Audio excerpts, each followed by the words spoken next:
Welcome to Behind the Muscle podcast. Today's guest is an NPC bodybuilder. Today's guest is Justin Abott. Justin, welcome to the podcast, my man. Hey, thanks, Quentin. It's a pleasure. For sure. So excited to chop it up with you, Justin. The first question I like to ask all of my guests is, who are a few of your favorite bodybuilders of all time? Favorite bodybuilders of all time. I would definitely have to say probably number one is Dorian Yates, just because his training and how nasty he was in the gym and how I try to recreate that. And then probably Ronnie Coleman, just because the greatest physique of all time to me, just completely mass monster, but shredded and just a freak. Will never see another one like him. Of all time, I definitely like a newer guy. I definitely like is Hunter Labrada, just with his shape, his lines, muscle bellies, everything like that. Another freak is Nick Walker. So those are probably my two newer ones, and then my two, past time ones. Perfect. Awesome, man. I love it. So tell us, Justin, at what age did you start lifting weights? And then why did you start lifting weights at that age? I would have to say probably around 10 or so of really lifting weights. Was in sixth grade or so, or maybe a little older. So maybe like 10 or 12, sixth grade. And really it's probably just because I started noticing girls and stuff like that. So I was chubby as a kid playing football. And I was kind of I wasn't really fat, but I was athletic fat, I guess you can say. And started lifting weights and wanted to trim up and look good, look better. I wanted to be better at football. Cool. Awesome, man. Yes, sir. So tell us a little bit more, Justin, about where you grew up. Talk about some of the sports that you played. You already mentioned football. Talk about family dynamics, maybe any coaches, teachers, anybody like that had a positive influence on you up to about high school. And then we'll stop there and we'll transition. Okay. Okay. Family dynamics was always pretty good, pretty supportive. I actually lived with my grandma for probably 4 or 5, so probably like middle school to high school. But before that, I had, just a normal childhood, really hunting, fish all the time, played sports, baseball, football, mostly. Dabbled in a little bit of soccer, but was really good at football. Definitely my dominant sport. Just always been kind of really aggressive, I guess you would say. I guess that's why it helps in the gym, being aggressive in the gym too. It's always really aggressive trying to hit somebody. Never wanted to get hit, so I like playing linebacker. I played linebacker all the way from since I started until college when I stopped playing football. But like I said, just always hunted and fished. That's how I grew up, playing sports. Besides that, there's really not a whole lot to really go into. Mom and dad were both really supportive of football, baseball. Grandma was taking me back and forth to practices. So I was busy. So I was always outside. I was a kid that was always outside, never in the house. I've never been into video games, which a lot of people don't really understand. Like I said, being from Arkansas, that's what you do really, is hunt and fish, really. So you being from Iowa, a little bit about the hunting scene and stuff like that. You say you're not a hunter, but that's pretty much, I was always outside. So I was always outside doing something or breaking something, pretty much. Yeah. Love that, man. So what was the reason that you lived with your grandma for several years? Well, getting down deep into it, actually, my mom and dad, so I live with my mom and my dad, both very supportive and stuff like that, but they didn't get along too well at certain times. So they just decided to split. So they actually had joint custody of me. So I would live with my mom. I lived with her most of my younger years, and then would on the weekends, of course, go see my dad or whatever. And then they kind of flipped the roles. It was more of like drug addiction, stuff like that. So I do have a past with drug addiction, seeing it firsthand and knowing about it firsthand. So end up having to live with my grandma for a while. It wasn't nothing like court wise or anything like that, but like they both agreed scenario wise, that was the best idea for me. And I was only like 2 houses down from my dad. So I was basically living with my dad, but he had worked like a night job and stuff like that. So the schedules really didn't work out. So I lived with my grandma. And she basically raised me from, all through middle school into a little bit of high school. Then when I started to drive, I would just kind of pick who I wanted to, who I would stay with, or, what was convenient and stuff like that. And then I just ended up starting living with my mom once, because they've been clean for, I think my mom's been clean for almost 10 years, well, little under that, maybe like 8 years or something like that. So I started living with her, and then my stepdad and my little brother. I have a younger brother. So I started living with them through high school. So that's pretty much why I lived with my grandma for that, 4 or 5 years. But she was always supportive of everything, and it was my grandma and grandpa. I can't leave him out, but always supportive of everything I wanted to do, baseball, football, and they're definitely supportive of the bodybuilding now for sure. Awesome. So tell me a little bit more about the hunting. I haven't had anybody on the podcast where we talked about hunting, or even it came up, but was hunting and kind of being outside. I again, like, I grew up in Iowa. I didn't grow up hunting, but I grew up kind of free range, right? We rode our bicycles around town. Our parents didn't know where we were at. We grew up kind of like on a couple acres. So we were, roaming around, playing cowboys and Indians, and we were outside a lot as kids, right? And that's really healthy. But did you find the hunting and being outdoors, Justin, to be kind of like maybe like an escape for you, or maybe like a type of peace for you as you were kind of growing up and maybe seeing some things that maybe you shouldn't have, or experiencing just life as it unfolded for you? I've never really thought about it like that, Quentin, but now that you mention it, you look back on it, it might be, because I really don't know. I just grew up. Of course, my dad hunted and my grandpa hunted, but I really didn't they would take me squirrel hunting and stuff like that. That's kind of what got me started. But I was always the kid that had, as soon as it broke, right before daylight, I had my 22 in the hand. I'm talking about, this is like probably could get in trouble for saying this, but like 8 years old, I had the 22 in my hand, and I was out the door squirrel hunting every chance I got. I don't know if I want to say it was an escape from that, but it could be. But I just like getting out there and watching the world wake up. And it's like there's no other, especially if nobody's experienced, there's no other peace that you'll ever have than being out there. The world's waking up, but there's no other interruption. Like, you're not, like, you might have walked in the woods, but you didn't interrupt anything. You sat down at a tree or got in your deer stand, and the world is waking up uninterrupted. And a lot of people don't get to see that. Now, I liked it because I lived in the country, so I could go on my porch and do that. But then you're on the porch, then you're in, civilization. It was always cool to me to see how animals interacted, without other, human experiences and stuff like that. It just always fascinated me. And it might have been an escape. You're kind of right. Like I said, I've never thought about it like that, but just being out and watching the world wake up, or, it's not like, a lot of people are like, hunters are bad, stuff like that. They're killers. I eat everything that I ever harvest or anything like that. But it was also like, you were kind of like, it was almost a game too sometimes. It's like, because a deer, like, there's deer heads, that's why I'm looking over here. There's deer heads on the wall and stuff like that. But like, there's deer are so much smarter than you think they are. And you got to outsmart them, in a lot of ways. So really, it was just an experience thing. And it's just something that's, it started when I was young, and it just got more and more and more. The more you learn, the more fascinated you are with it.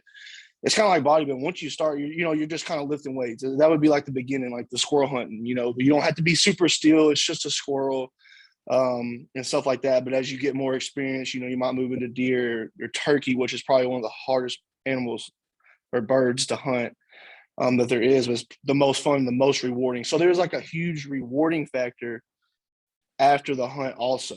So it's like the most peaceful moments you can have, a lot of times with yourself, because I didn't grow up, like, my dad would take me squirrel hunting and stuff, but I never grew up, hunting with somebody always in the stand with me or going with me. So it's a big learning process. And I really like learning processes and figuring out stuff for yourself. And I think that's really why I liked it. I like it so much and love it so much and fell in love with it. Is a learning experience, but also I'm really competitive. So like, if my one of my best friends when I was little, if he killed a big deer, I wanted to always top that. Like I wouldn't shoot a deer under it because I wanted to top it. Stuff like that too. So there's multiple reasons why I got into it. Maybe the escape was a little bit because I could be out there with myself and be peaceful. But besides that, I don't think it was too much of an escape because I think I was at the age where I didn't know a whole lot of difference. So I didn't know, I wasn't exposed to it like they talk of, like a lot of people talk about it. I was more told after the fact. So it didn't really affect me too much. Now it does give me a little bit of resentment sometimes when I think about it, but you know, I've forgiven them and stuff like that, and it's all taken care of, and they're clean and everything's good. Cool. Awesome, man. I appreciate you touching on that, Justin. So let's, I want to talk about, so high school, you get into high school, you know, you kind of already have been starting to lift weights and stuff like that, but tell us a little bit about what you were thinking about, what you wanted to do once you graduated from high school. So like, you know, when you're a teenager, you kind of maybe have some lofty goals, maybe you don't, but what did you want to do, quote unquote, when you grew up? And then once you graduated high school, what did that kind of look like? Where did life take you post high school? Okay, so I knew I wanted to play football. Like I wanted to play football in college so bad, but as being a linebacker, outside linebacker, the ideal shape and form is about 6'3", 240 pounds, can run a 4 flat, you know, 40. So I wanted to play college football, and I was going to all these camps and stuff like that. I was going to Arkansas camp, LSU camps, stuff, all these football camps.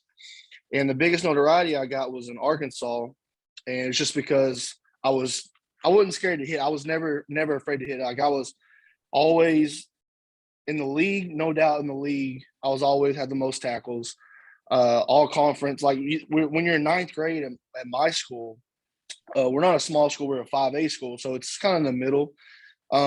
You had your opportunity. So your ninth grade had like 8 games a year, but varsity high school ball had about we always made it to the playoffs. So we always had like 12-ish, like 11 or 12, depending on how far you made it. So we actually, if you were good enough at the end of your ninth grade season, you got to move up and play with varsity. So that's when I guess I've always been really good. Like I said, I've always been really good at football. And a lot of people say that, but I was really good, especially for my shape and stuff like that. Cause I'm a little over 5'9", like, and I really just give myself that. So really the height range really didn't add up for going to play, especially not D1.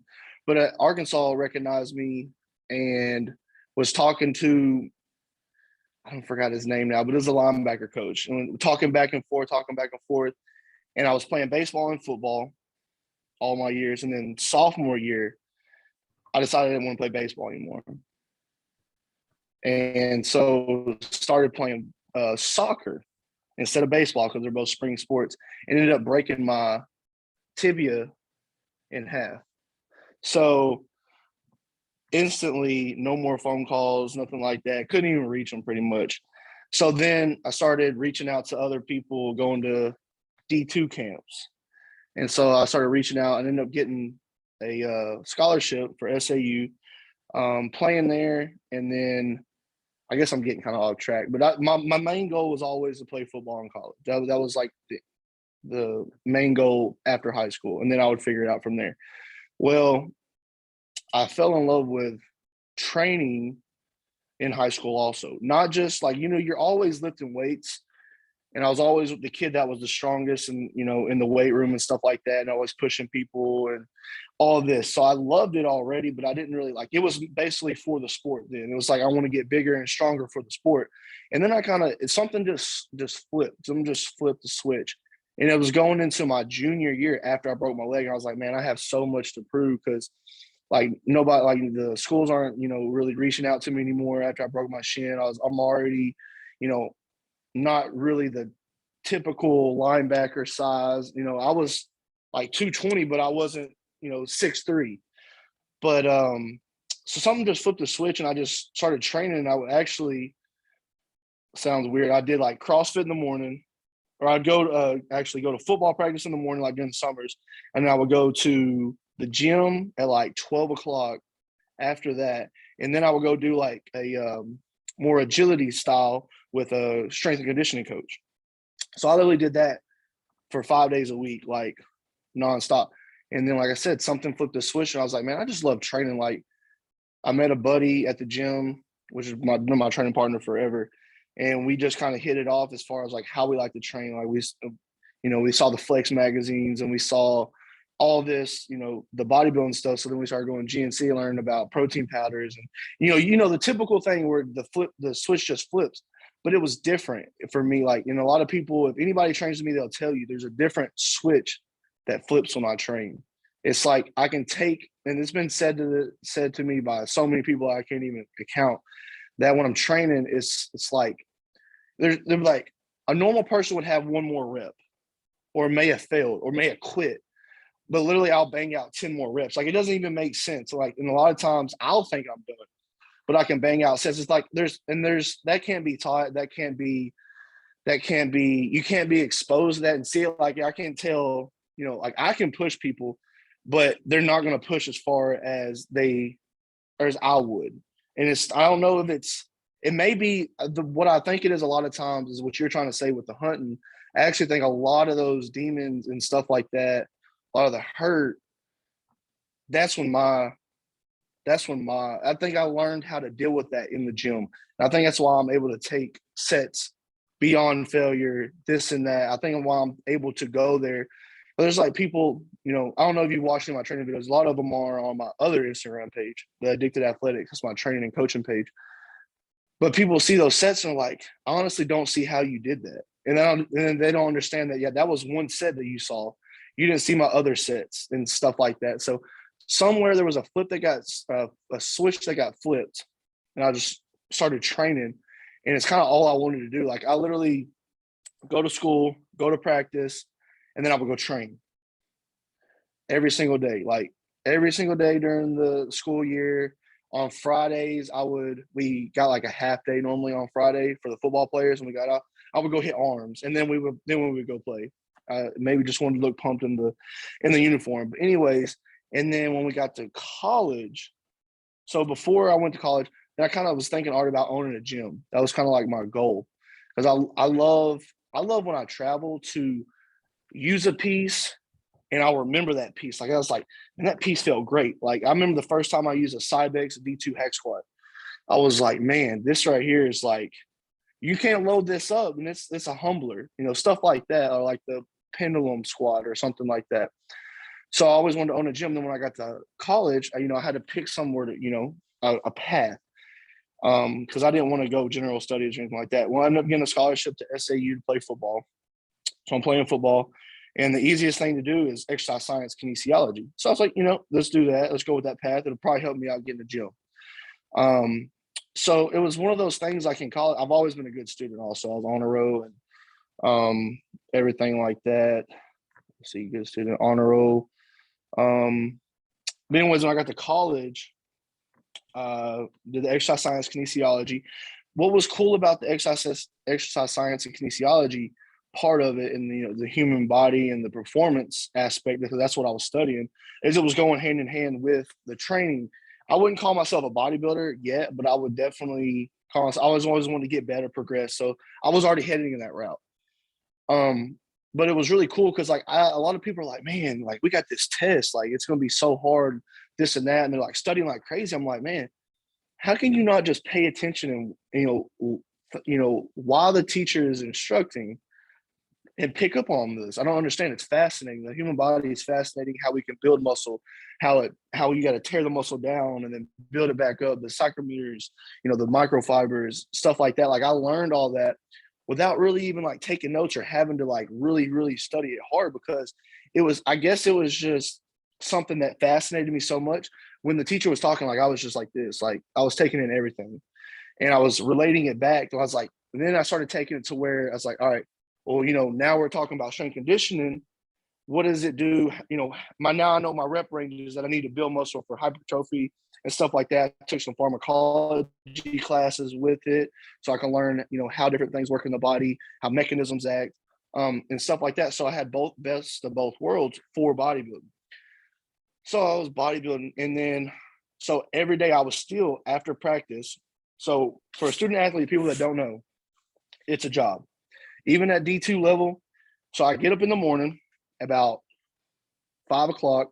We might have conditioning or we might have weight room. Okay. And then 9 o'clock is normally your first class. Normally have a 9 a.m. So I had to get there, you got to train, so either strength or condition. And then you go to breakfast. Then you go to your classes probably to like 12, maybe 1 at the latest. Then you have practice from 2 to like 5. Then I would go and eat, and then I would go back to the gym, and I would actually train bodybuilding style. And I noticed that I had a propensity to actually put on muscle pretty easy. I wouldn't say like it was just like super like overnight, but like I could put on muscle, and everybody noticed really quick. And a thing that would take a lot of people so I had a lot of people coming up with especially high school athletes that were like genetically blessed, like, but they didn't want to eat.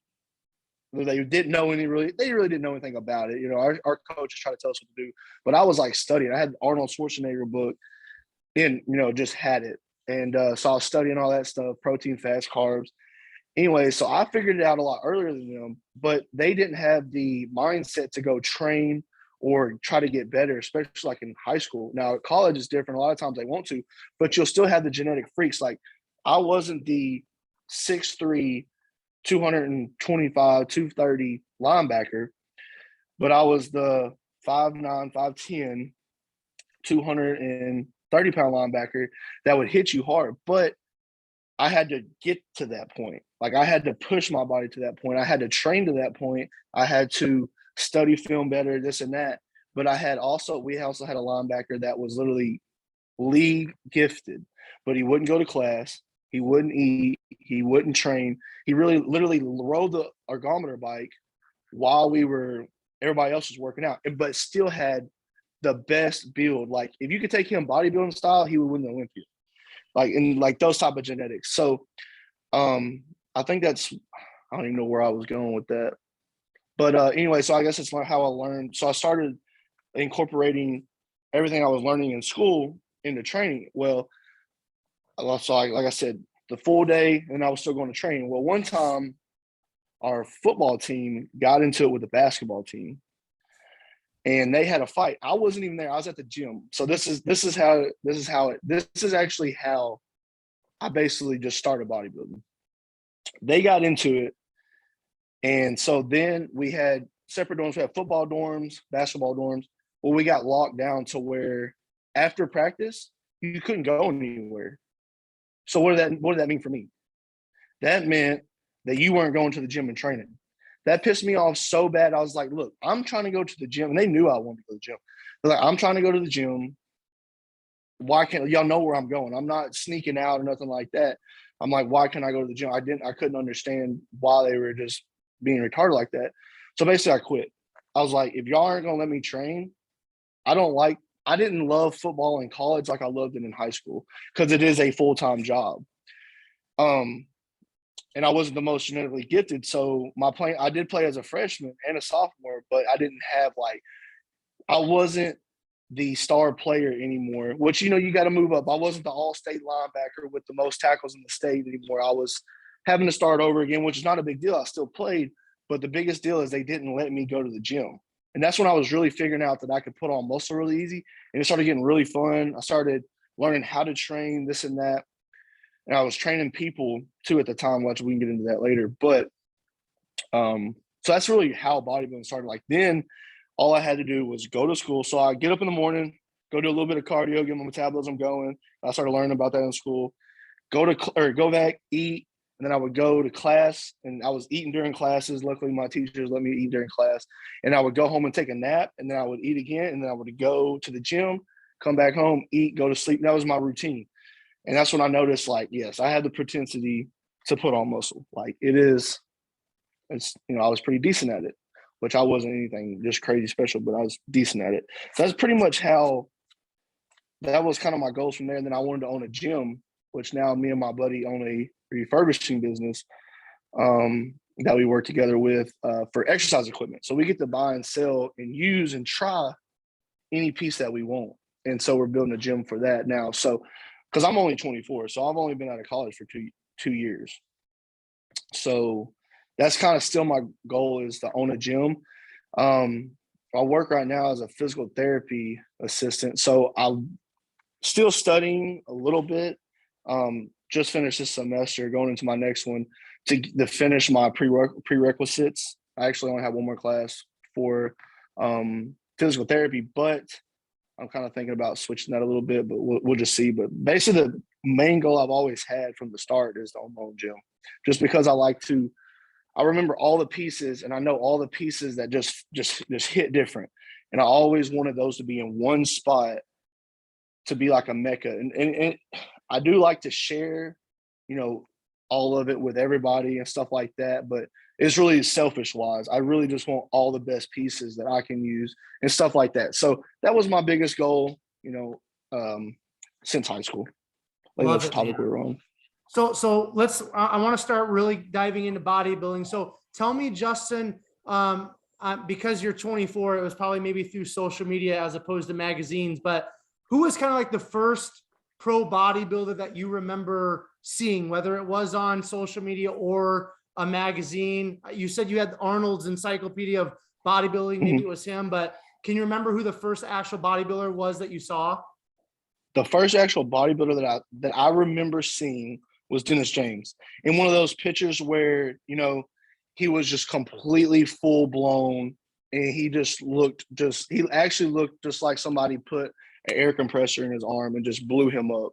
It was the freakiest thing I ever saw. Like, I never really imagined like, oh, like I'm going to aim for that. I'm going to aim for that and go for that. But it was like, man, like, they can put on so much muscle. Like, let me start studying how they do it, how they train, what do they do to do that? Because I was putting on muscle, but I didn't look like that, which I still don't look like that. But that was probably the first person I saw. And it was actually one of those GNC little pamphlets that they would hand out with like a specific protein or whatever.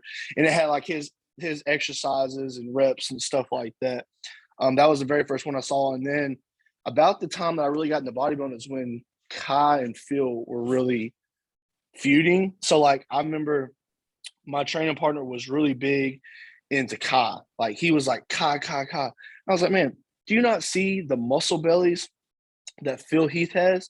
Like, how are you going to beat that? And he's we would go back and forth about it. Like, that was just a debate or argument or whatever, discussion. That's kind of what got us into it. And those are the first bodybuilders I remember seeing. And then of course the spectrum just widened completely, once kind of I figured out what bodybuilding was, and then found the social media aspect of it, because I really didn't see it on social media.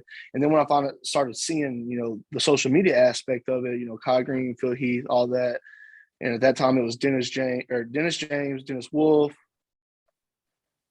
Dexter, of course. Like, I don't know why I didn't put Dexter in my top, because he's one of my favorites, just being sharp. Anyways, those are the first ones I remember seeing. Yeah. Very cool. Very cool. So talk to me about once you started kind of getting into bodybuilding training, how did you kind of learn that? Obviously, you're going to college. I also have a bachelor's degree in exercise science, but my bodybuilding training didn't come from college, right? Like, that's kind of a whole different ballgame. But how did you kind of learn, Justin, to train like a bodybuilder? And is your training pretty similar now as it was when you first started? No, it's not similar now. It's a little different. I mean, it's still hard, but I used to, like, every time, like, say you're going to squat, I would always load up the bar, and it was more of how my training partner was. That's how we kind of did it. I would put a plate on the bar, and we would literally go to failure on with one plate, and then we put 2 plates on, and then we go to failure with 2 plates. So we do like, almost 100 reps of one plate. And then by the time we got to 2 plates, we were only doing like 30 or 40 reps. And like, I noticed, like, I was like, man, we're getting like 405 for like 5 reps every week. Like, what is wrong? Like, we're not progressing. Like, something's wrong. And because we were doing crazy drop sets, but like just 5-hour workouts, stuff like that. So I was like, man, I really took a step back. I was like, what's wrong with this, scenario? So then I started, actually, the first kind of like light bulb that went off is I was in college and Trained by JP was getting huge. And I subscribed to the site, wanted to learn everything. And he was on like a push pull leg. He really started people off on upper lower or even full body, depending on how advanced you were. Well, I went straight to push pull legs. And I wasn't taking rest days starting like in like high school and stuff like that. There was like no rest days. Like, you know, I remember it was, I don't know if you know who Simeon Panda is or not, but it was like his workout. I did like legs like 3 times a week. You know, it was just every single day. Like there was no rest days. Well, Jordan preached, you know, big on recovery and stuff like that. And like super high intensity, low volume, which I still do more volume than what he pertained would say, but it's still super high intensity. Like every set is that I count, that I log, maybe only 2 or 3 sets of exercise, you know, 1 top, 1 back off, or 2 tops and 1 back off, depending on that exercise, how demanding it is and stuff like that. I think the biggest deal was learning. When I was in college, all I was doing was eating, going to class, training, sleeping. After my first show, because my first show, I was the same way as far as training, like literally like 3 or 4 hour workouts, all the drop sets, just way too much volume, way too much fatigue demanding sets and stuff like that to where you never recovered. And I felt like crap the whole time. Like I remember literally going in the gym like 2 weeks out trying to do bench press and I couldn't even do 2 plates. And I was like 20 years old and I started at like at the beginning of prep, I was doing like 315 for like 10 or something like that. Something not so great, but barely doing 2 plates at the end. I was like, man, something is wrong. Something's not right. So then that's when I started learning the following off season about pulling your volume back, pulling so many exercises back, and taking your rest day. So I'll do 3 on, 1 off, 3 on, 1 off. So I learned to take rest days, and I literally grew like a weed. Of course, I was on a rebound and I had a coach, but I grew like a weed. Like I put on so much size, so much muscle so quick from the rest days and stuff like that. So I carried it on, and I was like, man, if you're recovering from not being in the gym, what would it be like doing 2 on, 1 off? And I even experimented. I couldn't do it. I tried to experiment doing the Dorian 1 on, 1 off, but I couldn't do it. Like I love being in the gym. It's a release for me and stuff like that.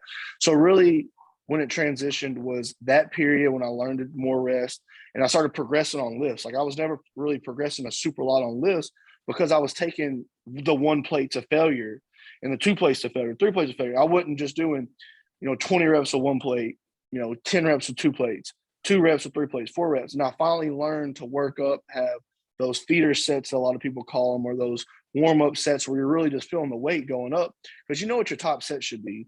You should beat that for this week. So get there with as little energy expend as possible, but get there with the muscle being primed as good as possible to where that 1 set or that 2 sets is where your growth is. And once I learned that, that's where I started making the most progress for sure. Excellent. So talk to us then, Justin, about that first competition. And why don't you just kind of unpack your competition history for us now? I don't want to talk quite yet about the Nationals this year. We're gonna get into that, but just talk about. I saw on your Instagram you've won quite a few overalls. But first of all, start with the first competition. How did that go for you? Were you like, man, I want to keep doing this, or were you like, man, I just like to lift weights? Just share a little bit of that for us. Okay, so my first show, I ended up working with this local guy. A lot of people knew him. He actually had worked with Flex Lewis and Neil Hill. And my pictures were getting sent to Neil Hill and stuff like that. So I thought that was really cool. But I actually posted up on my other page, I think a week ago or so.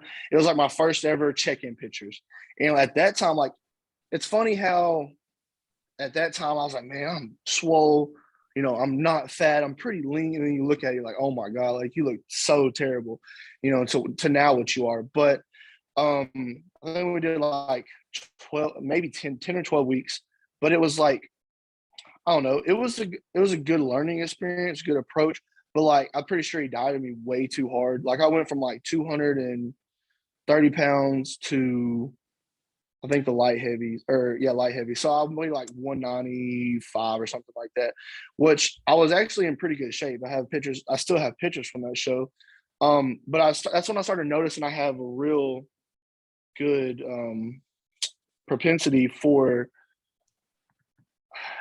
how do you want to say, I have the insertions, I have the lines and stuff like that, and I have the ability to get in shape pretty good. Like I had glutes at like 8 weeks out. A lot of people struggle with them, period.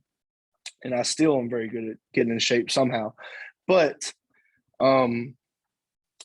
everybody knows their first prep is kind of, it can go either way. Like you said, it can either make you like, I love this or I hate this.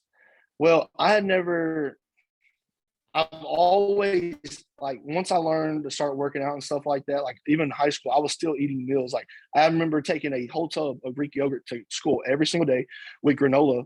And I would eat that, like, in 3 classes. And then I would have a big lunch and I would have a big breakfast and I'd have a big, post-workout meal with a protein shake or whatever. So I knew about nutrition and stuff like that. But like he had me on straight tilapia and like vegetables. Like I had like almost no carbs. I remember the very first check-in picture I sent him was like 239. And I remember the next week he had me on 0 carbs, just fish, just broccoli. And I was like 212. And I was like, and he said it was him trying to make sure that I was going to do everything he told me to do, which I don't know why you do something like that. But because when I'm all into something, a lot of people will tell you, like, if I'm all in, I'm all in. Like, there's no question. So end up prepping for that show, end up winning. I ended up looking actually really good, pretty shredded and decent muscle mass from that age. I think I was 18. I ended up winning the novice light heavy, novice overall, and then end up losing to the overall winner in the light heavyweight class, which is Brett Scroggins. He was going to nationals like a week later. And like he was like a big, at the time, he was like, when I looked at him, I was like, oh my gosh, like, and I actually placed or just lost to him. So that was pretty cool. And then so I was like, man, like, of course, after a show, a lot of times you're like, oh, you're super motivated, you got goals, stuff like that. So I talked to my coach. I'm like, all right, so when we go to nationals? He's like, what? I was like, when we go to nationals, I just play second. He was like, you're not ready for nationals. I was like, what do you mean I'm not ready for nationals? Like, he's ready for nationals. Why am I not? And looking back, I'm so glad he did, because it would have been such a waste of time, because it was, at the time, you're like, man, I look really good. I'm shredded, have decent muscle, because I've trained for 5 years, like bodybuilding and stuff like that, 4 or 5 years. Anyway, I just wasn't ready for it. So I'm glad I did that. And then I grew like crazy that next off season.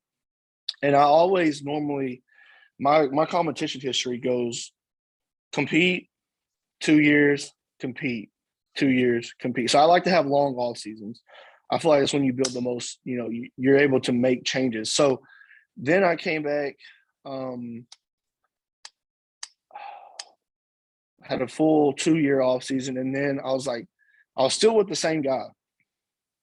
And we just kind of started parting ways a little bit, less communication, stuff like that, which he's a local guy. And he always sent my diet every week. I always send check-ins. Like, literally, I'll send check-ins every single week through the whole 2 years off season. Like, I'm really structured. Like, anyways. So then I was like, man, I kind of want a bigger coach. And I started talking to people. And of course, I'm following bodybuilding on social media like crazy. And like I said, one of my favorite guys is Hunter LeBron. At the time, he was actually coached by Andrew Boot. I was like, man, I'm not like that caliber. You know what I'm saying? Like, I'll probably message him and I'll never even hear from him, that type of thing. Well, I knew a guy from the gym who actually knew Andrew personally. So I was like, man, do you think Andrew would take me on? He's like, and he's actually been one of the guys that was in my corner from once I started bodybuilding. He's an older bodybuilder. He said, yeah, I'll reach out to him. And anyways, reached out to him, got a message from Andrew, and started working with Andrew. And we did really good. We went to El Paso. There's a show called the Sun City Regional. So it's a regional show. And that's where I ended up winning the heavyweight, ended up weighing like 213 or something like that. And then going on and winning the overall. So that was my first actual overall. It actually looked really good. Like, we were diced, everything like that. I still didn't have the muscle maturity as I do now, which I still need more up top. But then we went, and it was like North America's was like a couple weeks later. And he was like, you think you want to go to North America's? And I was like, man, I don't think I'm ready. Like, at this point, like now I'm like, more into bodybuilding. I was like, man, I really don't think I'm ready. And my current girlfriend at the time, which is still my girlfriend, her dad actually just got diagnosed with leukemia. So it really wasn't a good time. Like, she went with me down to El Paso and stuff like that. And like literally like a couple of days after her dad got diagnosed with leukemia. So it was a rough time. I wanted to be there for her as much as possible. And so I basically was like, no, I don't need to do that. I'm not ready for it, this and that. And her dad was kind of like, what do you mean you're not ready? This is her dad saying that. And he was like, I just got diagnosed with leukemia, blah, blah, blah. Like, you don't know what's going to happen tomorrow, so you need to go do it. And from that show to North America's, we were going to grow into the show. Like, we were going to kind of like a rebound into it and stay heavyweight. Well, for some reason, which I'm not blaming on anybody or anything like that, we decided to pull down to light heavy. Probably the worst decision that could have ever been happened. Pulled down so hard, never got to fill back up. Like, just, it was bad. It was a really bad showing in North America's. So got back home, regrouped from that, and there's a Little Rock show in Little Rock, so where I'm from. I forgot. I think it's called the Mid South or something like that. It's not a real big show, but everybody it was there. And I was already in shape. I was definitely in shape. I was really in shape. I was straight at that point. So I was like, I'm going to see if, I'm going to kind of coach myself on this one and just see, because my goal wasn't to do it, but I was like, if I get to that point and I'm still in shape, like literally it came down to me taking pictures the morning before the show and then going and doing a late entry and then, winning the overall. But so I literally just rode my bike. I didn't do anything crazy, just rode my bike, worked out. So rode my little brother's bike around. We had a big loop, street loop, and I would just ride it one time in the morning. And I was eating like, I don't know, at that time for me, it was high for, especially like trying to go into a show, like 500 or 600 grams of carbs a day. So like literally my body was just soaking it all up. And I ended up weighing, I actually missed Super Heavies. So I went down to light heavy at North America's and missed Super Heavies by like a fraction of a pound, like 0.5 a pound. So I was 224.5 or something like that. And I ended up winning the overall there too. And look, definitely I would say better than I did at North America just because I was so stringent in North America's. I was super full and still had striated glutes, everything like that. So won that show. And so then I shut it down and then had another basically 2 years from that show. So that was like 2000 and had it been 2000 either 18 or 19. I don't even remember. And then, so I've always been friends with this guy that actually you need to have on the show. You actually messaged him and he didn't know you messaged him. Ty Woosley. So I've always been, ever since my very first show, I actually thought that he didn't like me for some random reason. I don't know. I can't really tell you why, but I thought he didn't like me because at that point when you're in prep and you're doing a show, you think you look great, especially on your show pictures. And when somebody critiques your show pictures or something like that, you kind of like almost write them off or kind of like get pissed off a little bit. And I think that's really what it was, a little bit of animosity. I don't know why.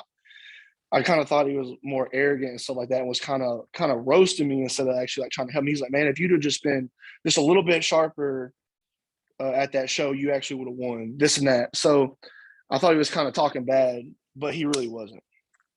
And so I've always been friends with him, like not ever since then, but probably since, I'm pretty sure it was like when I was working with Andrew and I was going into like that first show in El Paso, Texas. And like when I got back, like the next day, like we hit legs together.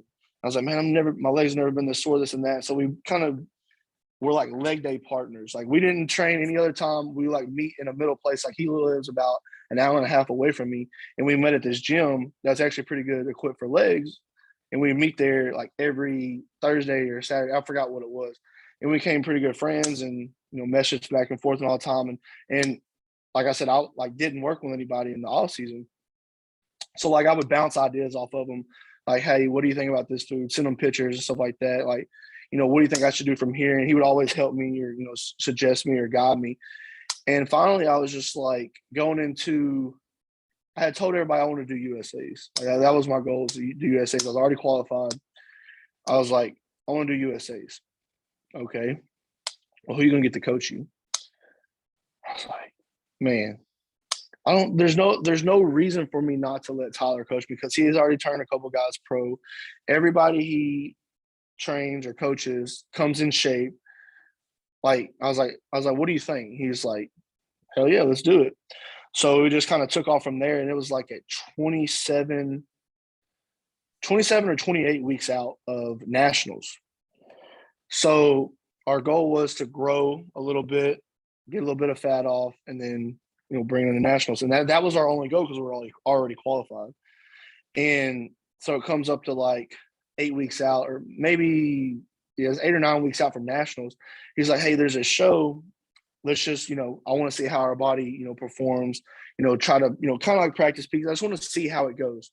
And we did the Oklahoma Grand Prix and ended up winning the overall there. Looked really good, but like we both knew like we were like 75%. Like we knew that we could be way sharper, way harder, way fuller. We didn't really do anything crazy as far as like peaking, just because we knew we had nationals in 4 weeks. So coming from there after winning that show, it was good and everything like that. And then so like we kicked the diet in a little harder. Really the cardio wasn't crazy. Like one thing we got up to like 35 minutes of cardio AM. That's it. But I also walk a lot for my job, so that helps a lot with cardio. But we just noticed like literally there was one change from the Oklahoma show to nationals, like one diet change. I think it was like 20 grams of carbs, something so significant. And my body just kept responding. And it was nice because like all the other preps I've ever done with Andrew and stuff like that, I would have a few high days every once in a while, but like it wasn't like a weekly or bi-weekly thing. It was like, whenever he thought I needed it. And then my other coach, it was like I even had a cheat meal all the way up until like 2 weeks out from prep. So he basically starved me all week, and then a cheat meal kind of filled me back up. And it was always David or Five Guys and whatever. And then Andrew kind of instilled the clean refeed and stuff like that. And me and Ty, we did all straight clean refeeds, but like we might have 2 days of refeeds. And it comes back to him kind of knowing how I train when we train legs together. We still train, every once in a while, once or every other week or something like that together. But he knew how I trained. And he knows I have that mentality where I'm going to the gym and I'm going to completely obliterate myself. So, where I can barely walk out of the gym, or, I can barely lift my arms on shoulders or something like that. So it comes down to him knowing how I train and stuff like that, to where my carbs never got exponentially low or anything like that.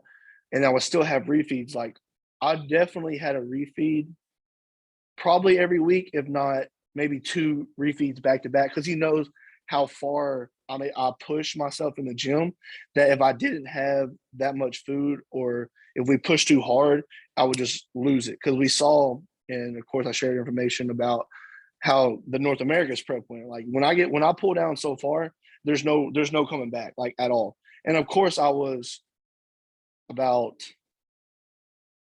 40 pounds different from North America's to this nationals.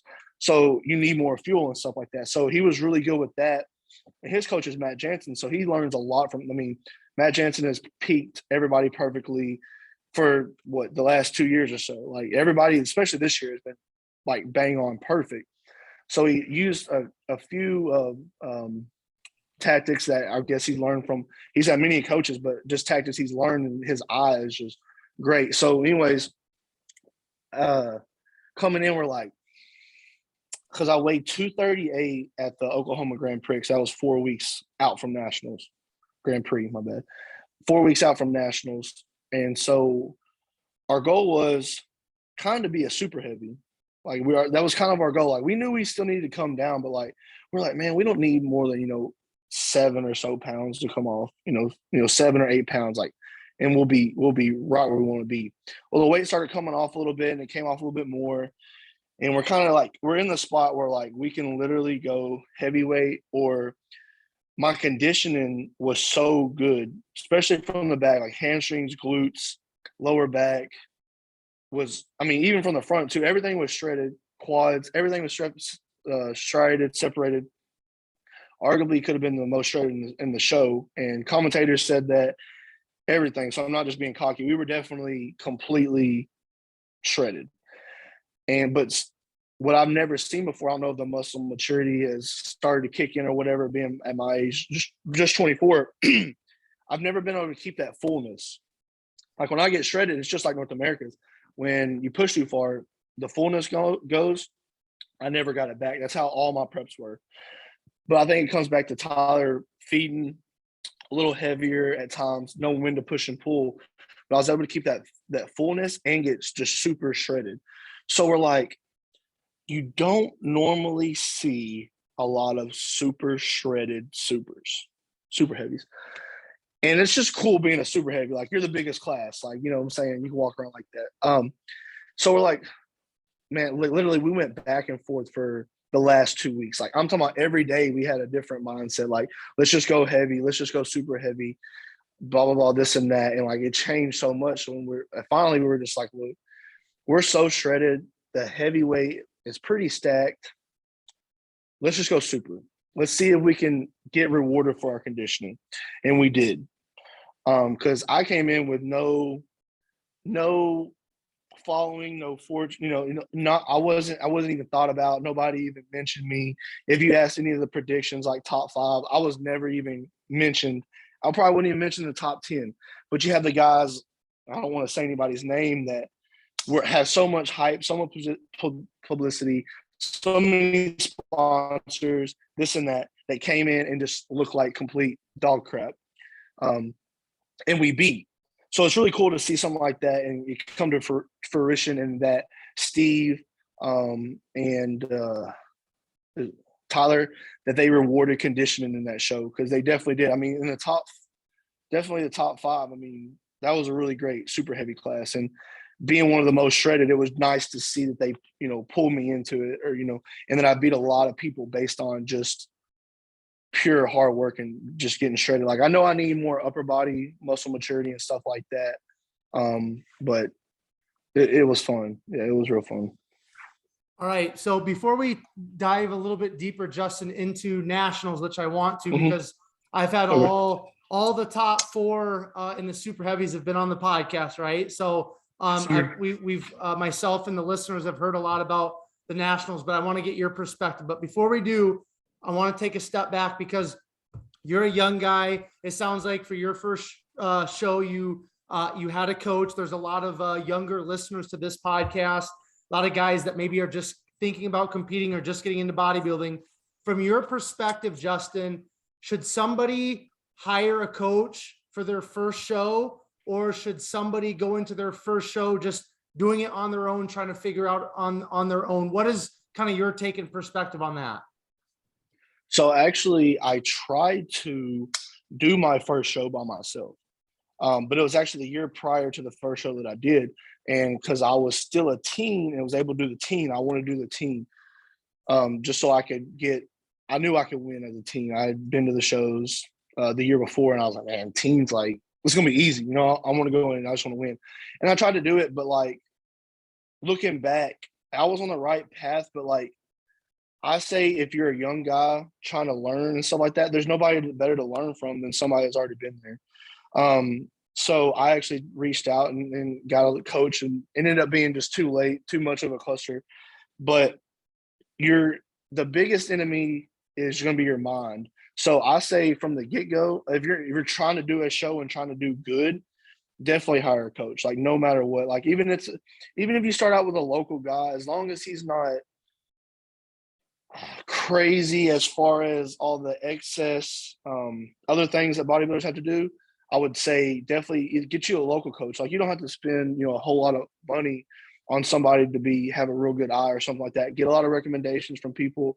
Look who's doing good locally. Like for me, if you're in Arkansas or any of the surrounding states and you don't have Ty Woosley as a coach, you're missing out on like a huge opportunity.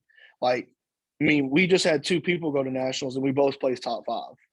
So, I mean, and he's turned multiple people pros. He has pros, wellness pro, 212 pro, and everybody that uses him always comes conditioned, shredded. He's really good, and he's really good as a person too. But I'll definitely say, as a younger guy, looking back, you always hire a coach, because at the end, of the prep, especially, your mind can play so many games on you. It's crazy. Like I was looking at pictures the other day of our prep that me and Tyler just did for nationals, looking back at them, and I was thinking, man, these pictures look so dog crap. Like we need to push so much harder. And then he would hit me like with like a refeed, and my body would just come to life, and like it looked like a different body that was just looked like it had progressed 2 weeks off of a refeed instead of pushing harder. So definitely that in the final, peak of the show, it's something that you definitely should have some a seasoned eye and somebody that knows more than you do, especially being younger. Perfect. John Jewett is the perfect example of, he learned from a lot of people, but he knows so much, but he's so educated, he's so smart. He is able to coach himself and be very unbiased. I feel like I wouldn't be able to do it because I like to eat a lot, and like I'm a food person, so I would be probably never come in shape if I didn't have a coach. So definitely hire a coach, guys, for sure, if you're starting out. Excellent advice there, Justin. So talk to me about your coaching, because you do coaching yourself, right? So talk about that. When did that start? What's the name of it? I think you said it's Addicted Athletics. So just talk about Yes, sir. Addicted Athletics and when you started and what that looks like from your perspective. So it actually started after my last showing at Arkansas, the Little Rock show, so 2 years ago. And it was really just I was coaching two of my buddies, and I actually won the Florida State is somewhere down. It's a down south show. I actually won the overall with him in Classic. So that's kind of where it started, and I really don't have a lot of competitors at the moment because what happened is COVID kind of hit, and a lot of people kind of either didn't have access to the gym, didn't have access to the foods and stuff like that, or just didn't have the motivation. They were like, everybody knows that the world was crazy when COVID started. So really, I was at like not that many, like definitely less than 20 clients at that time, and pretty much all of them but like 2 or 3 just completely stopped. Like, I can't afford it, lost my job, or not working, I'm furloughed, this and that, and it was just fine. It's not, it's nothing against them or anything like that, and I, whatever. And I kind of took a break from it, not really having too many people. I was, helping people on the side, like coworkers and stuff like that, some more lifestyle. So I really didn't have any competitors at all. Like I said, just lifestyle, and it stayed around 10 or so. And then it kind of just now recently picked up from nationals. I have a few competitors that have never competed before. A couple power lifters that just need nutrition help. I don't do their training for powerlifting and stuff like that, just because there's no reason for me to do it, because I really don't know peaking and stuff like that. But I do have a lot of friends that know powerlifting, peaking, and stuff like that. So I just do their nutrition, because a lot of powerlifter downfalls is their nutrition is just terrible. And it's like, why don't you have a good nutrition? You'll be able to perform a lot better. So I do have some powerlifters, a couple of first-time competitors, but mostly lifestyle clients. Like, I work in a hospital, so I'll have a lot of nurses that just want to lose weight, or just had a baby, they want to lose weight and stuff like that. A lot of family friends, and just people like that. More lifestyle than anything, but I'm definitely looking to get into the more competitions and stuff like that as time goes on, and I learn a little more, because I'm not going to sit there and lie like I know everything, but I've learned a lot, and especially learned a lot from Tyler and everything like that. So it's definitely something I would like to do, because eventually I would like to have the gym. I don't really like to train people as much as in person, like actual exercise and stuff like that, because it's hard for me to watch somebody like quit during a set or something like that. Because like my mentality is like, that sets my set. Like, that's all there is to it. That's all that matters in the world right then, which in reality, a lot of other people aren't like that. So it's hard for me to train people in person. I've done it. I've been a personal trainer. I was a personal trainer director at LA Fitness during college and stuff like that. So I don't really like the training aspect. I like the more online, because I like to handle the nutrition and their training. Like, I can sell a training program, and it might work for you, and it might be great for you, and it might be just what you needed.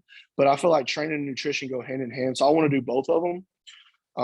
So that's something I would like to get more into, more involved, where I can have the coaching and then handle the bodybuilding. So it kind of, go in that direction. That's what I'm kind of headed for. Love it.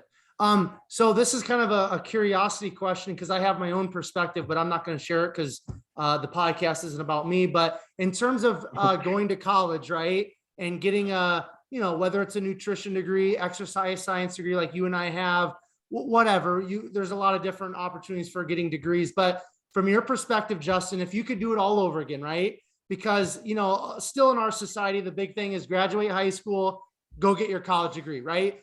I think it's starting to change a little bit more nowadays, but still that's kind of the general statement, right? If you could do it all over again, kind of where you're at now with your bodybuilding career and kind of what you know now, do you think it's absolutely necessary for somebody to go get like a nutrition degree or exercise science degree to be a successful coach in terms of whether that's lifestyle, bodybuilding, what have you? What's your take on that? I think it's great to have the knowledge, but I would say if you were to not go to college, there's a couple different avenues. You're not going to go to college, learn about human performance and nutrition, exercise science, kinesiology, how the body works, how mechanisms in the body works, pharmacokinetics, all that kind of stuff. And you want to go into the coaching realm and aspects, you're going to have to do a lot of, one, self-research, but two, you're probably going to need to go and get a, I don't know why my mind just went blank. Some kind of certification, but I'm going more as far as dang gum. I don't know how it just went blank. Like an internship with like somebody who you would want to really do an internship with. I feel like would be like John Jewett, Matt Jansen. If you're wanting to go in this perspective, because the intelligence level of John in all aspects of bodybuilding, training, nutrition, all that is just exponential.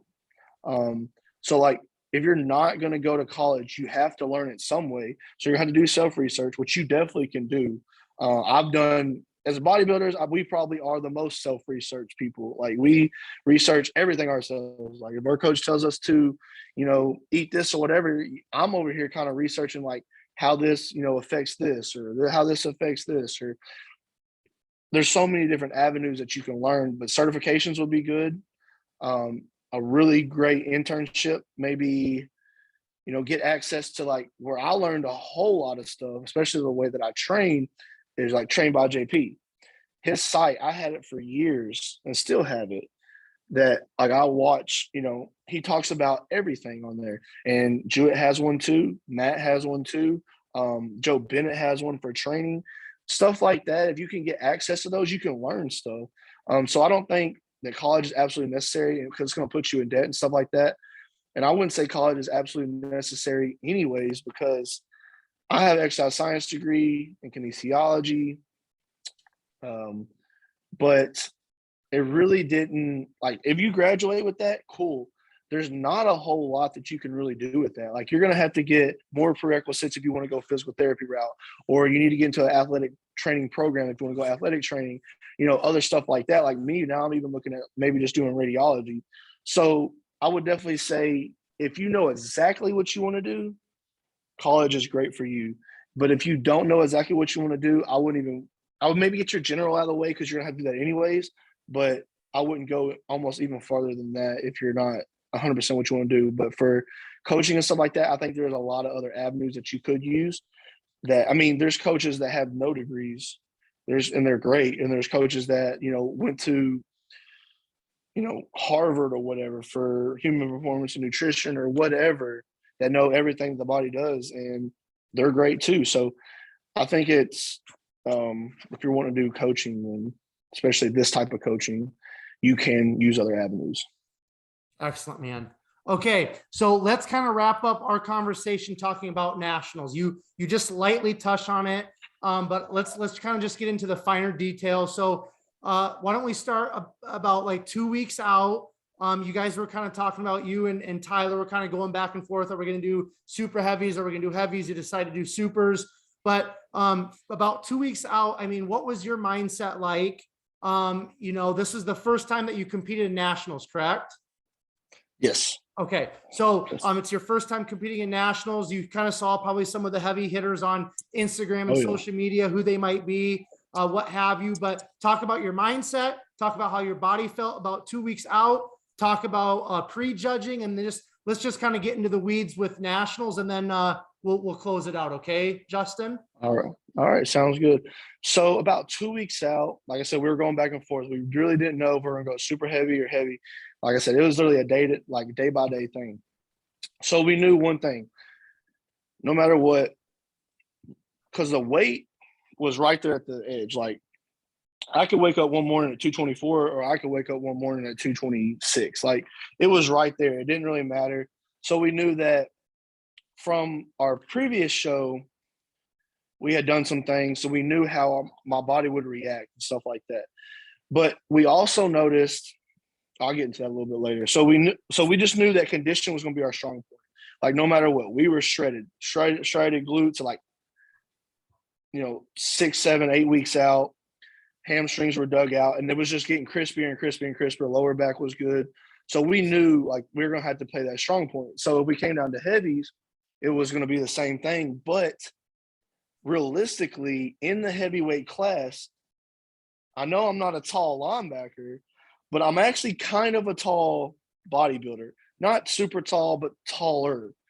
So we knew that it was going to look different. And of course, you're seeing all the heavy hitters. I mean, they posted, I don't know how many great looking bodybuilders that were going to be in the heavyweight class. Like that was the most, I think there was 40 something in the heavyweights. So we knew it was going to be super stacked.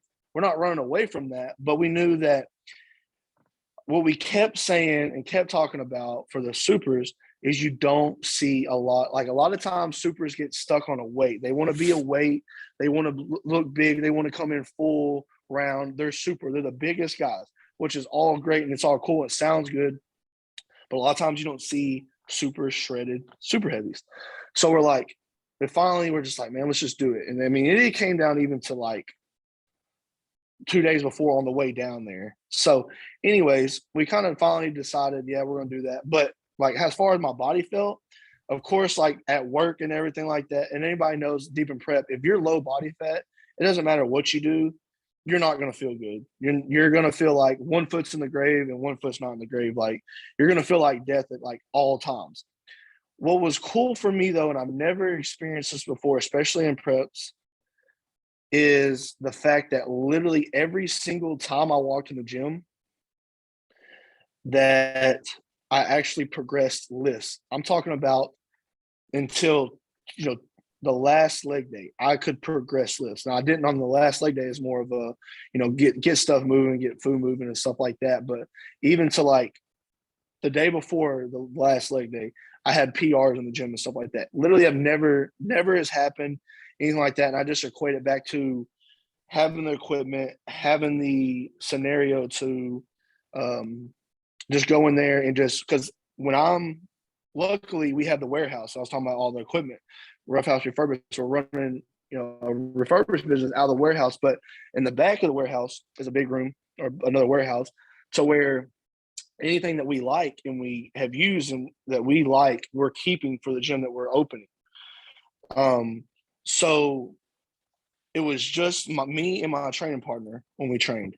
Crank Kevin Gates up. Everybody who knows me knows that when I'm training, especially getting close to the show, it's Kevin Gates on repeat. And it'll go through every single Kevin Gates song on repeat. And that's just how I am. But I think it's just that atmosphere, not having any distractions, because I couldn't go to commercial gym because somebody would come up and try to talk to me and I'm like, don't want to be, the guy that's in prep, that's being the butthead, being the just grumpy and everything like that. But when you feel like complete death, like in between sets, I was like, could fall asleep. But like when it's my set, it's my time to go, like it's all in, all out, everything. So motivation's high, everything's high. So I felt really good as far as in the gym and outside the gym, death, everything like that, emotionless. Everybody knows those last few weeks of prep, like you have no emotion. So it's just literally Groundhog Day, get up, do cardio, eat, go to work, eat again, work, lunch, eat, go to the gym, back home, sleep. Like I was in bed by like 6 o'clock, like every single night. And just because I need my rest. Anyways, so then moving forward, so we were finally kind of just stuck like, hey, we're just going to do supers. Like it just is what it is.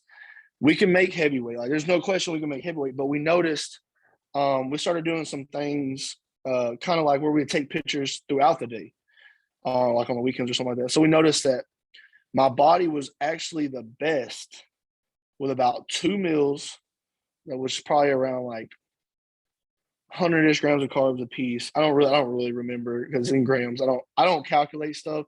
I just what's on paper is what I do. But I drank like 3 gallons of water a day. Like I always have done that. Like I'm just really big on drinking water. Like this is probably the longest. Like you can hear in my voice. I can tell I need some water. But well, notice that like about 2 meals in, I was about a gallon down.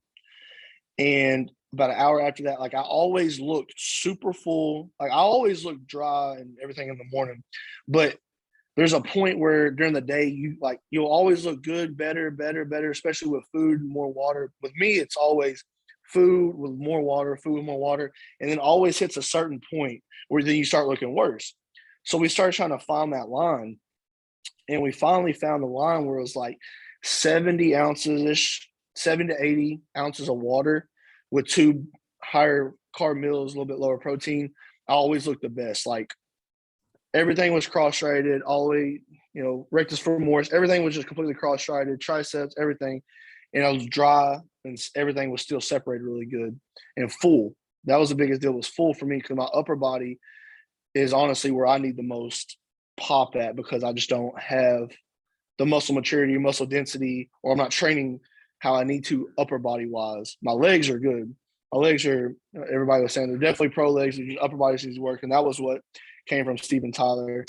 But going into the show, we flew in. I think we got there Tuesday or Wednesday.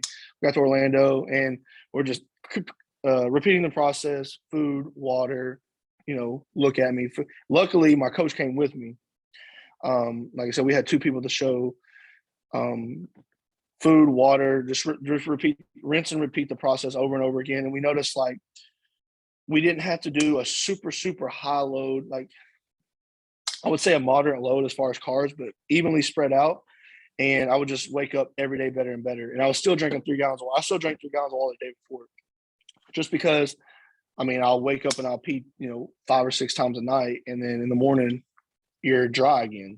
So that's pretty much how that went. But actually, a lot of people don't know this, but I actually got, it's crazy, perfect digestion, everything like that. I equate that to a lot of the Revive products and stuff that I use, but perfect digestion and everything like that. And then literally, I don't know if it's from the traveling or what, but then literally 3 a.m. before the show. So that morning, just woke up and my stomach was just like in a big knot. Like it just like I wasn't gassy, I wasn't anything. I just like my stomach just hurt. And my girlfriend, she's sleeping beside me. She was like, "Are you okay?" Like she woke up with me because normally of course, if you're a bodybuilder, you've been tanned up, you're getting up and you're going to pee and stuff like that. You're checking yourself out in the mirror. I'm like, man, she thought it was another one of those. She's like, "You okay?" And I was like, man, my stomach just like is like in a knot. It just hurt. And I was like, man, I hope it goes away by the morning. I couldn't go back to sleep. And got up in the morning, like I think we got up like 6 or something like that. And me and Ty posed. And literally when I went to pose my abs and stuff like that, like I almost threw up every time. Like I threw up in my mouth like every single time. And I couldn't understand, like we didn't know why, like didn't change anything, nothing changed. So it really just pisses you off. So like my midsection in the show, like was not 1,000, look, it was good, but it wasn't 1,000%. Like I actually posted a picture up on my story the other day from the Oklahoma show. And my midsection was even better there 4 weeks out than it was on stage. So it definitely pissed you off. So and then what's crazy is when you're bodybuilding, we knew that I needed 2 meals and about 70 ounces of water to look my absolute best. So I think prejudging started at like 9 or 10, but of course they did the women's like Thursday or something. I don't remember how they did it, Thursday or Friday morning. And like they did all the men's stuff prejudging on Saturday, but they did all the women's and men's in the evening on Saturday. So we didn't go on until probably 12 or 1 at least. And so I'm having to eat and I'm having to drink, but my stomach's hurting. So like there's no way that all the food got digested or the water got absorbed right. Started having, the squirts or whatever before the show and stuff like that. So I had a like terrible stomach. Like I didn't even eat after the show. Like but it was late after that anyways. So we ended up like well, we need like some density, some food with density that's not gonna hurt your stomach and stuff like that. So we had like some Chick-fil-A before. Oh, well, I guess we need to go back to prejudging, don't we? So prejudging, of course, I don't know why, but a lot of bodybuilders are. Some bodybuilders are different, but with me, I'm never like, when you're backstage, you're looking at other people like, damn, like, I don't think I even belong here. You know, like I'm a super heavy, like that dude is huge. And then I look in the mirror, and then I flex my glutes. I'm like, no, I'm fucking shredded. So it doesn't even matter. Anyways, so we get up there and we come out and we do a quick little, I think it was like 4 poses or something like that. It's like a quarter turn, like a back shot. Steve sends us off. This is 4 of us. Send us off. Everybody comes through, and then you come out for your individual. And then that's when I got this. I could see Tyler like when we were out there when the 4 people, because the other 4 people were in the top 5. He was just steadily looking at me, and he pointed at me and Steve. And I was like, I was like, yeah, they're kind of like, you're kind of looking at it, you're like kind of happy. And because I didn't have any, like I said, I had no notoriety coming in, nothing. Nobody talked about me, anything like that. And we go back, and then we come out and we go to,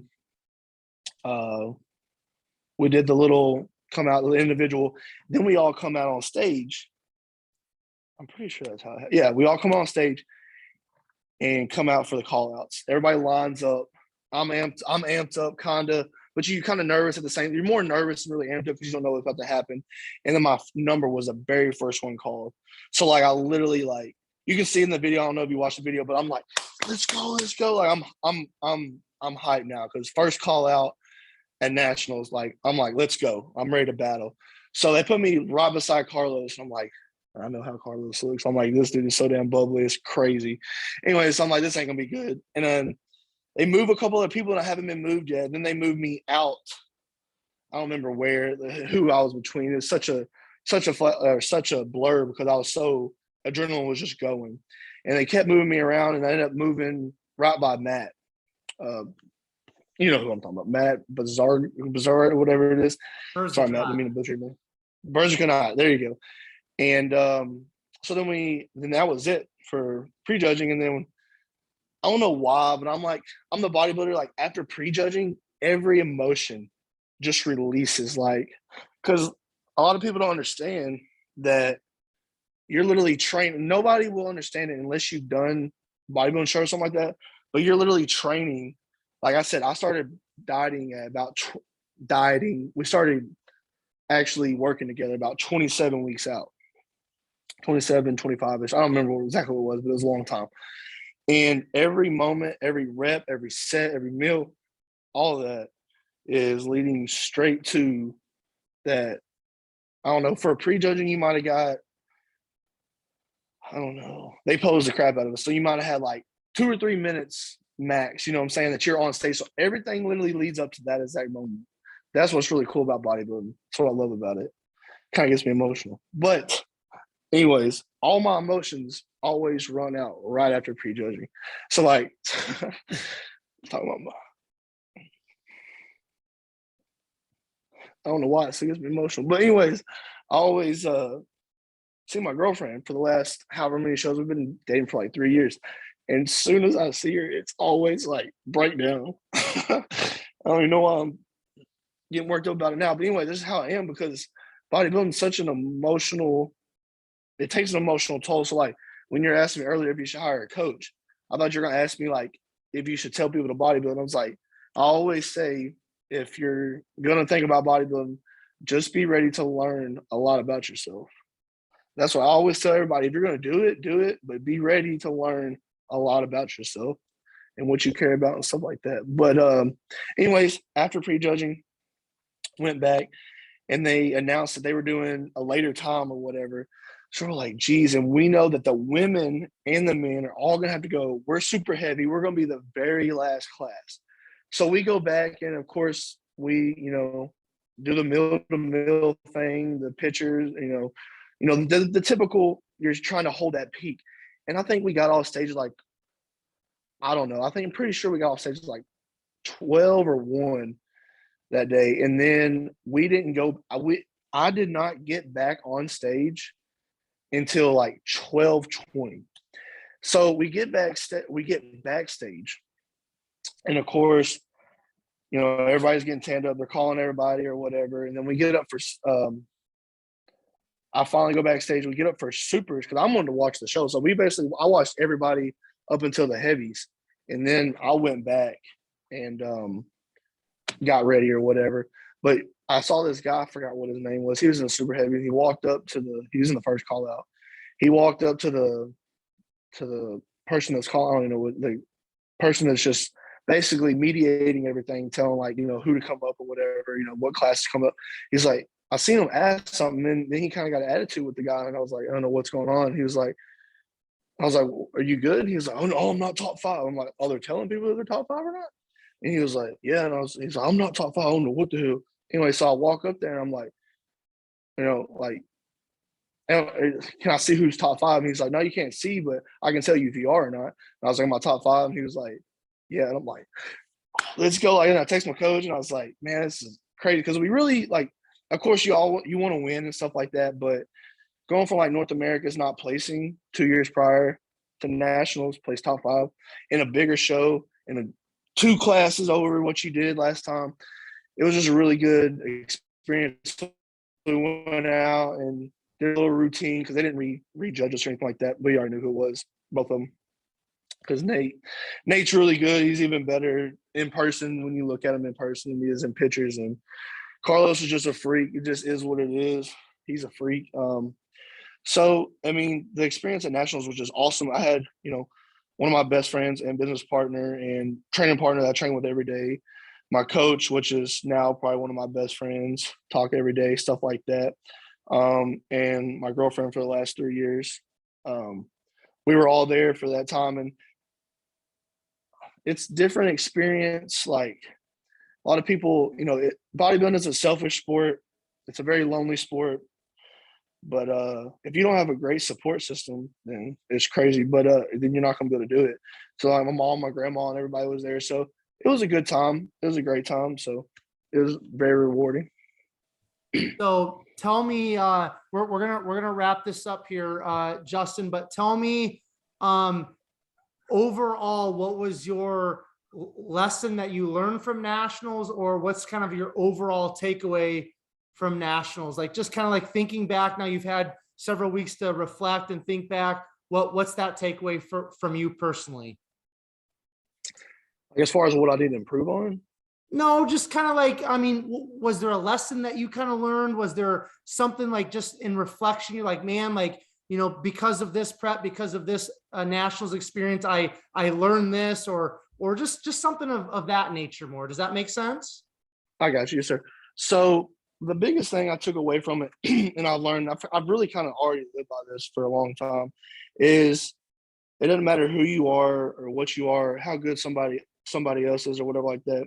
If you outwork somebody, no matter like if you're unknown, if you're not hyped up, if you're not just getting put out there, like there's people on, you know, Instagram and stuff like that, just getting blasted out there. Oh, this guy's super heavy national, super heavy national. And then with the guy that never got talked about at all, wasn't talked about a top 5 or anything like that. As long as you work your ass off, you can do whatever, you know, and you got to have self-belief in that. Of course, you're going to have self-doubt a lot too, but as long as you believe it, then you can achieve it. It's like just what Nick Walker has done. Everybody told him he wasn't going to do anything. A lot of people said he would never be a pro. You know, they always just, you know, talked about what his negative, his drawbacks were, his flaws were. And he never even listened to that crap. He never took it to heart. He might have took it to heart. That's probably why he's as good as he is, because he probably used that to for a lot of his motivation externally and internally. But so if you can just work, and you can achieve so many great things and speak it into existence. That's what Nick Walker says, one of my favorite bodybuilders, and he's done it. He proved everybody wrong, you know, especially his rookie year as winning the New York and then the Arnold, which was crazy, and then placing top 5. So just work. That's how I am. And I don't have the best genetics. I don't have, you know, I don't have the typical bodybuilding lifestyle to where all I gotta do is eat, sleep, and train. Like some of these guys do with sponsorships and stuff like that. I got to work. I went to school during this prep. So I worked, went to school during this prep, drove over an hour and 30 minutes, not there and back, but total to the gym that I want to train at the warehouse. So there's a lot of people with a lot of excuses, and I say don't have any excuses, just work. Love it, man. Okay, so last question for me, and then I'll give you kind of the final words. But what is your future competition plans, and where do you hope to take this whole bodybuilding journey? Well, I'd like to take it to where I turn pro at least, and then go from there. Like I said, I don't have the greatest genetics, but I have a lot of stuff I need to work on. Like I said, normally I like to take 2 years off and then compete again, because I feel like that's when I make crazy progress through that. I went from light heavy to heavy, back to light heavy, and then to super heavy when I take those times off. But we're definitely looking at something next year, because if you think about it now, being top 5, 2 of those guys are pros. You got Matt, you got Chris, which I'm not sure what shows they're doing or anything like that. It doesn't matter. It's whoever shows up. There's other people too. But if you look at it like that, I mean, who can I not beat with a little more size up top? Legs are there. We don't really have a show picked out or anything like that, but I'm definitely just ready to grow. And I like to turn, make it to where I turn pro and make it a profession, with some good sponsors and stuff like that. People that'll take care of you. That's what I would like to do, is get in the industry more. Cool, man. And open up that gym at some point, right? Oh yeah, so we're already working on it. We actually have the building for it right now. We actually just signed on it last week. So cool. It's getting in progress, man. Yeah. Yes, sir. All right. So Justin, we're gonna close it out here. Before I kind of send everybody off, if you do have any final thoughts or any final words that you kind of want to share with us, go for it. And then any shout outs, anybody that you haven't already talked about, if you want to kind of mention them, the floor is yours, and then I'll close this out. All righty. Definitely want to shout out my coach, and definitely one of my best friends now. Shout out to the family and everything like that. Shout out to you for having all of us guys on here, because it's really awesome. There's nobody else doing it like you're doing it. So it's definitely cool to see, and it's definitely